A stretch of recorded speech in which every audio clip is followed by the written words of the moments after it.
ये लोग खड़े होके किस लिए वोट दे रहे हैं? मैं गुजरात बिरादरी के नाम पर वोट नहीं मांग रहा हूं। मैं वहां भी यही कह रहा हूं, आपसे भी यही कह रहा हूं। लाइन लगा के इसलिए कि बदलाव हम लाएंगे और लोकतंत्र के जरिए से लाएंगे और उंगली के इशारे से लाएंगे।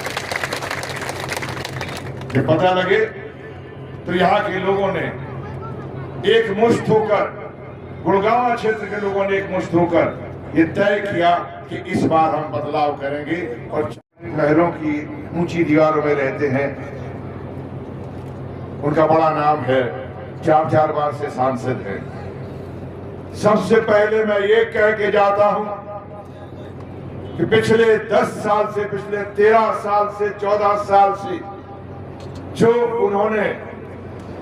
उन्होंने हमारे विकास के कार्यों को रोका है, चाहे वो रेल हो, चाहे वो यूनिवर्सिटी हो, चाहे वो पीने के पानी की समस्या हो, चाहे वो रेवाड़ी के गंदे पानी की समस्या हो, चाहे गुड़गांव के वो तमाम अस्पताल और कूड़े के ढेर और बादशाहपुर में जो कूड़े के ढेर लगे हैं उनकी समस्या हो, ये 3 महीने के अंदर को सूद के न रख दिया तो राजभवन काम नहीं। जब आप जैसे लोगों की, चाहे गुड़गांव के लोग हों, चाहे रेवाड़ी के लोग हों, चाहे आप हजरात जो यहाँ बैठे हुए हैं, आपने वादा भी किया है कि देख लीजिएगा इस बार। अब तो शर्त ये लगनी है कि देखें किसका वोट ज्यादा पड़ता है, मेवात का पड़ता है, गुड़गांव का पड़ता है या फिर रेवाड़ी का पड़ता है। लेकिन इसमें कोई दो राय नहीं, आप डालेंगे तो ज्यादा। अगर सांसद बन जाता है तो वो सरकारी कोठी दिल्ली में बैठने के लिए नहीं, बल्कि आपके बीच में यहीं रहकर गुड़गांव में घर बनाऊंगा। वहां से सरकारी कोठी से 25 मिनट में पहुंचूंगा, 25-30 मिनट में पार्लियामेंट पहुंचूंगा। ये एनसीआर का इलाका, अगर यहां से 40 से 50 मिनट में पहुंचूंगा। बेहतर होगा ये 20 मिनट का सफर ज्यादा कर लूं। कम से कम आप लोगों के रोज सुबह गले लगूंगा, नजरें मिलूंगा, शाम को आऊंगा, फिर आपसे गले लगूंगा, आपकी समस्याओं के बारे में। तापमान में जो गर्मी नजर आ रही है,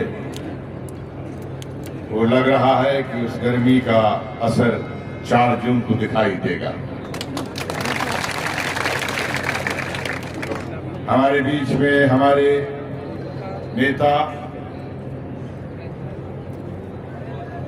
विधानसभा में पार्टी के उपनेता, पूर्व मुख्यमंत्री, ऐसे मंत्री जो शायद मेवात के अंदर अगर हम जब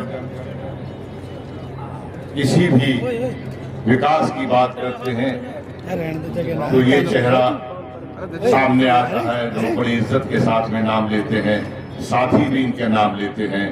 मोहतरम जनाब आफ्ताब अहमद साहब, हमारे भाई इलियास मोहम्मद साहब आगे निकल गए हैं। मोहतरम जनाब सैयद खान साहब, इब्राहिम इंजीनियर साहब, भाई मामन खान साहब,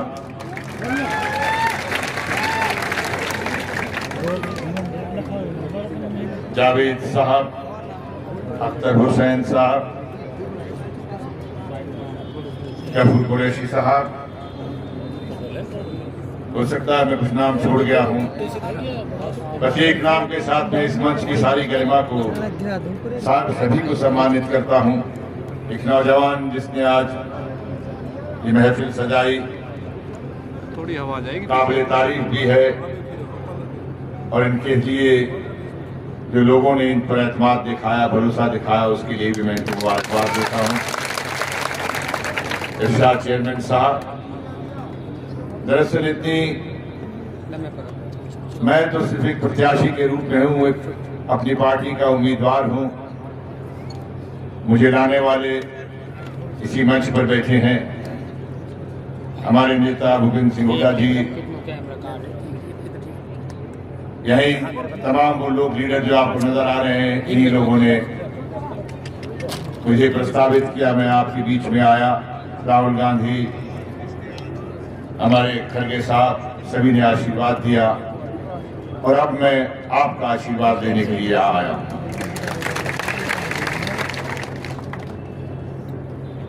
ये जो मैं देख रहा हूं, इसमें जरा भी किसी भी तरह के शक व शुबा नहीं है। मैं यकीनन कह रहा हूं, आप ये मत समझिए कि मैं यहाँ आके वहाँ वालों को बैलेंस कर रहा हूँ या वहाँ आके यहाँ वालों को बैलेंस कर रहा हूँ। ये ऊपर वाले का करम है। गुड़गांवा हो, रेवाड़ी हो, बावल हो, बादशाहपुर हो, मैं जहां जहां जा रहा हूं, शायद लोग आप ही की तरह बदलाव के लिए तैयार हैं। अगर सब ठीक रहा तो ये चुनाव अपने आप में एक मिसाल होगा। ये चुनाव मिसाल होगा कि जनप्रतिनिधि की क्या जिम्मेदारियां होती हैं। एक तरफ ये जनप्रतिनिधि है जिनके लिए सभी लोग कह रहे हैं कि जो भी मेवात में तरक्की हुई वो इन लोगों की वजह से हुई, हुड्डा साहब की सरकार में हुई। लेकिन 10 साल से इन्हें भी परेशान किया जा रहा है, इनकी योजनाओं को भी रोका जा रहा है।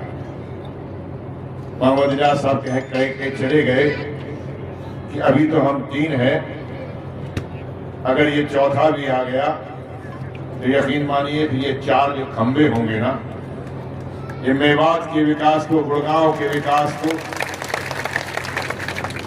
ये रेवाड़ी के विकास को किसी की गोद में नहीं रखेंगे, बल्कि बराबरी से ये विकास होगा। और जो रुकी हुई योजनाएं हैं इस क्षेत्र की, मेवात की जो रुकी हुई योजनाएं हैं, जो हुड्डा साहब के जमाने में, जो आफ्ताब साहब ने जिनको पास करा के लाए लेकिन 10 साल से अटका दिया गया, इलियास साहब, भाई हमारे मोमिन खान साहब, मेरा पूरा का पूरा जो मेरा टारगेट है, जो मेरा मकसद है, कि इस बात को साबित करना कि जो प्रतिनिधि होता है, और यकीनन आपसे कहता हूं कि आपको इस बात के लिए, आप बहुत बुजुर्गों ने मेरे सिर पे हाथ फेरा है, मेरी माताओं ने फेरा है, मैं चाहता हूं कि ऐसे ही मेरे सिर पे हाथ हमेशा फेरते रहें कि ये बंदा काम करने वाला है, इसके साथ हम चलते रहें। आप सबका बहुत बहुत शुक्रिया, नवाजिश। और एक बार फिर इरशाद भाई, आपका बहुत बहुत शुक्रिया। आपने कहा था मैं स्वागत करूंगा, आपने बहुत बड़ी महफिल सजा दी।